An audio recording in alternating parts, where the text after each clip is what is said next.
Welcome, everyone, and thanks to organisers for inviting me to speak with you today. I'm very happy to be here. So, what does the future hold for a dynamic landscape city in a changing climate? What if we do all we can in the present, mindful of the past? For me, that is a key question to ask. What kind of future do we want? What kind of future will we design for ourselves? So this image here is a visualization that I created showing what the city of Bath might look like if it went into a climate adaptive future. All of the south-facing walls have been planted with green walls. All of the roofs are either green or brown or covered in solar panels. There are wind turbines in the landscape, including on the scheduled ancient monuments. It is a provocation. And there are trees in all of the public spaces, every single one, including those with vaults underneath. So the idea behind this was to garner a sort of support or just recognition that we need a collective vision in order to make change happen. And what was missing was showing people what that change might look like. We have a lot of conversations about things like renewables and about things like green walls, but we don't necessarily test what impact that will have on our World Heritage City and on our landscape. So I think what this project of mine sort of demonstrated was that rather than threatening the qualities and the character of the city and how it had these World Heritage qualities, it just showed that the city could nestle further back into its landscape setting. And I used animation to show exactly how you might want to just show the incremental changes that can be made to have this kind of zero carbon approach. There are policies now that ensure developments can reach minimum standards for things like surface water drainage, for example, biodiversity net gain. These sorts of questions and issues are now mainstream. And even net zero buildings are in policy in Baines now. And when I prepared this film in 2021, that was still a hope. So there is recognition that climate resilience needs to be built into developments, and through an increased awareness of well-being that other panellists have also alluded to, we know that greener spaces can make happier places. What preoccupies me now is that for an uncertain climate future, this might not be enough, and this is my provocation to you today. I'd like to ask, whose landscape city will this be in the future? I took this photograph last week from the top of a bus in Bristol, and I think it is worth sharing in this forum that with the face, gender and name that I have, I would absolutely not go walking in this particular landscape. Though I am third generation British, my grandfather having served as a British military police officer, I would not feel safe and I would not feel welcome. This is a problem for me and no doubt countless others. But it shows it doesn't take much to exclude people, even those with the cultural and social capital that I have. My point is that there are wider questions here about accessibility, inclusivity, and equity of our landscape city and wider landscape. Who is it for? Is it for everyone? And if so, how can it be made so that everyone feels welcome all of the time? Who is missing? And how do we get those missing people's voices heard? How do we get them around the table? And is it enough for those who already feel welcome to be working to resolve these questions? My experience tells me that resolution has to come from those who are excluded, marginalised, or simply missing to be effective. It is not enough to expect people to come to us. We need to go to them. And why does it matter that people from all backgrounds should feel that the landscape city and wider landscape is theirs? Because connection to the land fosters creation of a relationship with it, again resonating with other panellists who've heard this today.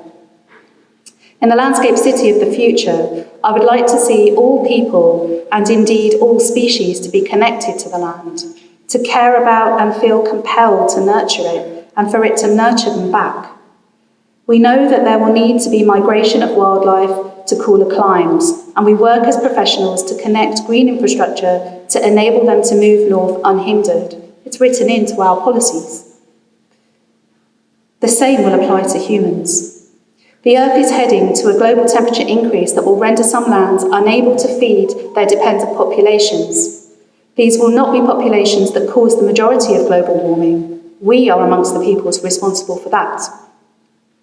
Would our landscape city provide a sufficient and adaptable green infrastructure for every single species who needs to migrate to survive, whatever their name? Following on from that, I have further questions around the responsibility of our landscape city. I'm a professional who has the ability to incorporate principles into my work to create and take care of our landscape city. At Bar University, I have designed a module that enables our undergraduates to practice nature-led urban designs and to design completely demountable, zero-carbon structures that do not harm the land. Indeed, part of their brief is to give the land back to the earth first before they do anything else. I firmly believe this is the direction of travel we need to take as professionals if we are to prevent the construction industry from continuing to contribute to almost 40% of global carbon emissions. Part of this includes not taking too much, of not taking more resources than we need, including land. Though we have policies to guide development and much good intention, there is little evidence of professionals going beyond what we are obliged to do in our commissions. There are client constraints and budget constraints, of course there always will be. But there are not constraints on learning how not to cause further harm as professionals. We can and should learn to do things better and consider that building less or not at all is an option. Can we use all of the previously developed structures and land instead? We ultimately know that carrying on with business as usual in the interest of project viability is not a viable option for the planet.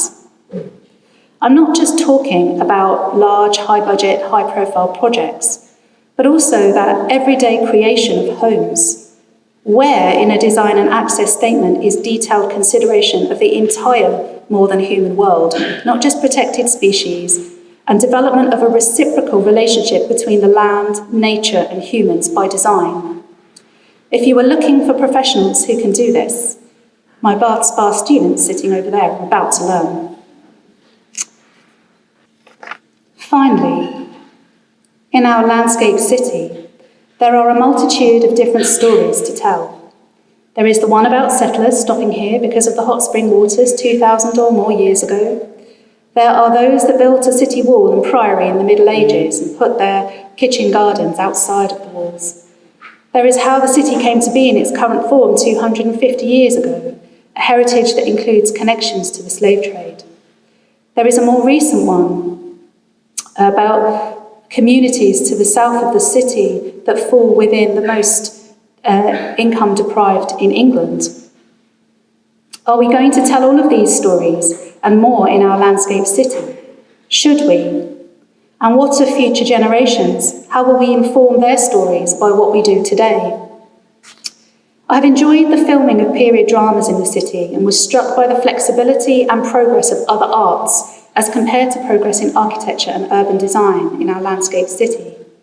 Bridgerton, for example, wonderfully employs our heritage buildings and streets as a backdrop for complete reinterpretation of Georgian life to make it more relevant to current and future audiences. The cast is colourblind, for example, forcing a retelling of where people of colour fit into society, exploding stereotypes, and allowing characters to develop and resonate with a wider audience.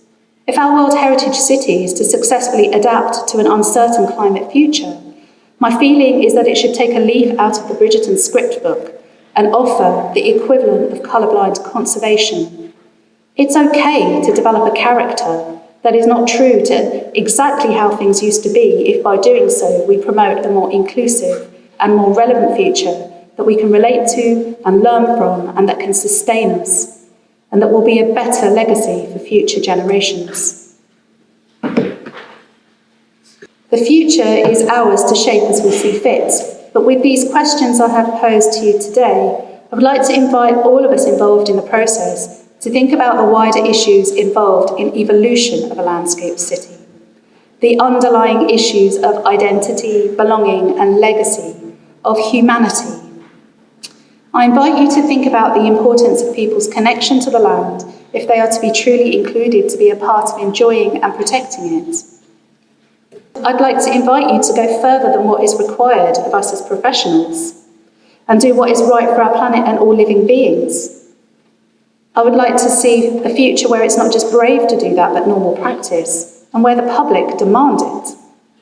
And I invite you to consider what the narrative behind a landscape city is, and how does the story need to adapt to make it relevant for now and for the future.